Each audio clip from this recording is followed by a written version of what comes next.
John McCain 44-42 nationwide. But that 2-point lead falls within the margin of error. With us now, Republican pollster Chris Wilson, Democratic pollster, and Fox News contributor Doug Schoen.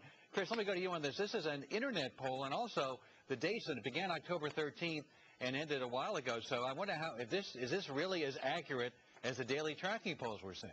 You know, it's not, and the way they're marketing it is not so much as a representative sample of Americans. It's more of an interest poll. But I think what is interesting is there's also an Investors Business Daily poll out that has the race at 45-42. And I have to point out, this was the most accurate polling the Investors Business Daily poll was going into 2004. So it does. I think you can look at the numbers and see the internals, see that they're closing, see that they are not. The race is not as far apart as it was whenever the stock market was tumbling, and this race has gotten a lot closer now. Well, some of the internals in the AP poll that we're talking about, for example, it shows Obama's more trusted on the economy, 56-41. McCain losing ground in favorability, 21-point spread in favorability last month. Now it's a 5-point spread. So that's trouble for John McCain. If I'm Barack Obama, I'm far more troubled by recent numbers coming out of the ABC News Washington Post poll that said that 45% of Americans still don't think he's qualified to be president. That hasn't changed at all since March, and that's really what's keeping Barack Obama from being able to close the deal here. Until he can show Americans that he is qualified, then you're going to see this race stay where it is. You're going to see him stay under 50, and you're going to see McCain very well poised to win on Election Day. Doug, do you see the polls closing as the AP poll suggests, or is that poll not as relevant as some of the other things out there?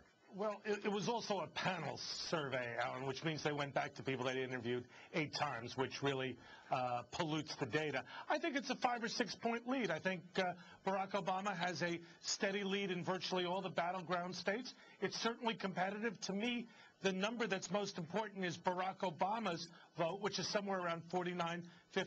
So it isn't a 13-point race. I don't think it's a 2-point race. I think it's a competitive race where Obama has a clear advantage. And, Chris, isn't the issue the electoral votes? And you look at the electoral map, and various people have put out different estimates on the electoral map, and Obama is leading and practically clinches it in every one.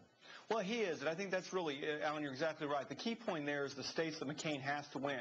But you can still look at the electoral map. You can see the states that are still within play, those that where the race was within 3, 5, 7 points. And if McCain is able to sort of run an inside straight there, the same way he did candidly in the primaries, then again, it gets back to a situation where you can see him getting 271, 274 votes on Election Day just based on the way things are stacking up right now. What states is he going to win to do that? I mean, Virginia hasn't gone Democratic since 1964. It looks like it's doing it. McCain's given up on Michigan.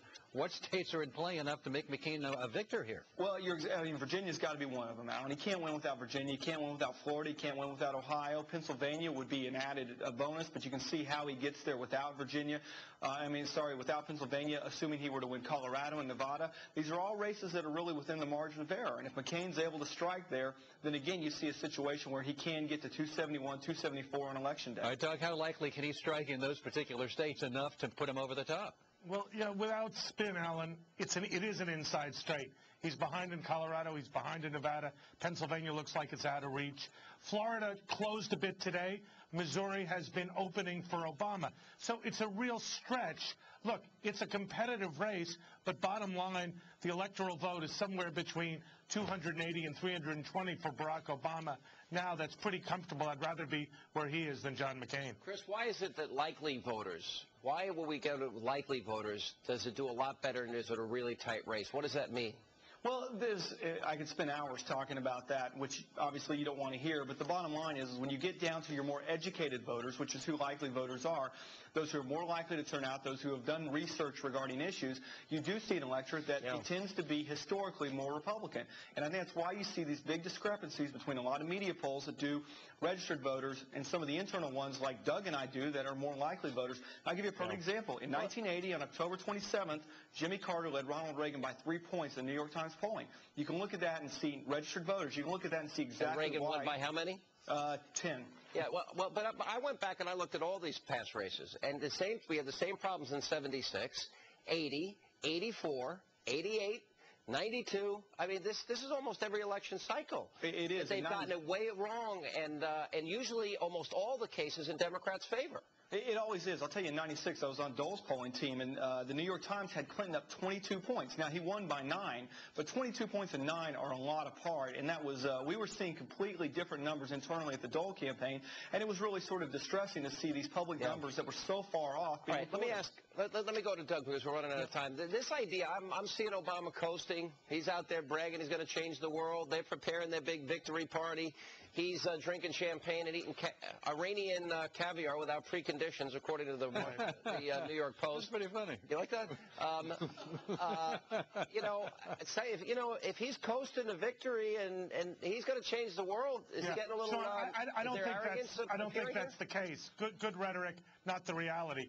What's happening is Obama's got more people on the ground, more ads, and a more aggressive operation because the polls show the bigger the turnout, I agree with the better that. But wait a minute, that's not my do. point. You're answering a different question. I'm saying publicly, for those people that are watching him preparing the victory party, eating caviar, saying to the world he's going to change the world, and mocking Joe the plumber. Only in your mind is he doing that. I know. You look at the rallies, you look at the ground operation, the phone banks, the advertising. He's got a much more robust campaign. I still don't get the unrepentant terrorist thing. So who am I? I don't get sitting in Jeremiah Wright's church for 20 years.